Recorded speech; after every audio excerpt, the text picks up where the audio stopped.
DSWD7 nawagan ngadto sa mga UCT Beneficiaries pagtuman sa kitakdang schedule sa pag-claim sa ilang mga cash assistance. Kaya masigurong mapatuman usab ang physical distancing. Samtang payout sa dugang UCT Beneficiaries sa gikatakdang unta karong Sabado, apan nauswag kini sa laing schedule. Si Luan Mirundia, adunay live update. May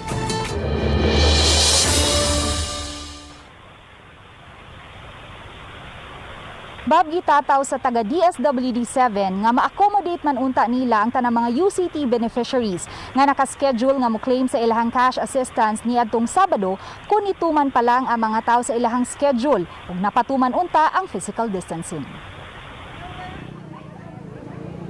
Kini ang sitwasyon sa atubangang bahin sa usa ka government bank niadtong Sabado sa hapon dihang naabtan sa RTV Balitang Bisdak. Sa kadaghan sa mga tao, wala na natuman ang physical distancing.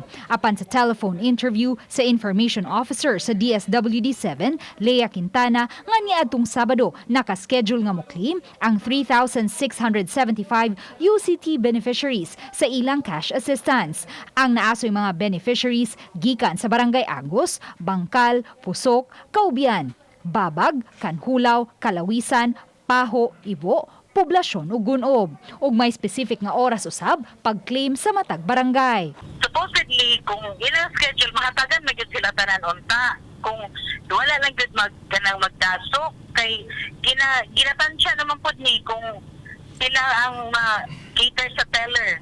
Kay paspas man unta ang pagkuhan, ang pag-distribute. Galing lang kay ang mga tao mo dumog gyud sila. Gihimakak ni Quintana ang pasangil sa mga UCT members nga way klaro ang sistema nga gipatuman. Ibalik-balik na mong hangyo, no? Nga kung natay schedule, tumanon lang sa mga tao nga kanusa sila mo anha. Kung di ato na sila schedule nga oras para dili gyud ang malikayan nato ang pagdasok. Nasayran sa RTV Balitang Bisdak nga gibahin sa tulo ka Sabado ang payout sa mga UCT beneficiaries, Setyembre 5, 12 ug 19.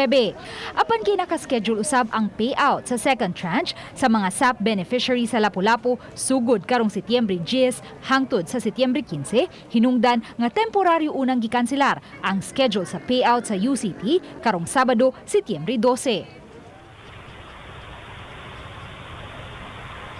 Bab, hayan karong Setyembre 16, gikatakdang magtigom ang taga DSWD7, ang lokal nga kagamhanan sa dakbayan sa Lapu-lapu, ang Lapu-lapu City Police, ug ang taga-bangko aron hanayon nila ang schedule sa sunod nga payout. Aron malikayan nga masubli ang nahitabo niadtong nakalabang Sabado, diin nagdasok ang daghang mga tao. Bab. daghang salamat, Luan Mirundina sa imong live report.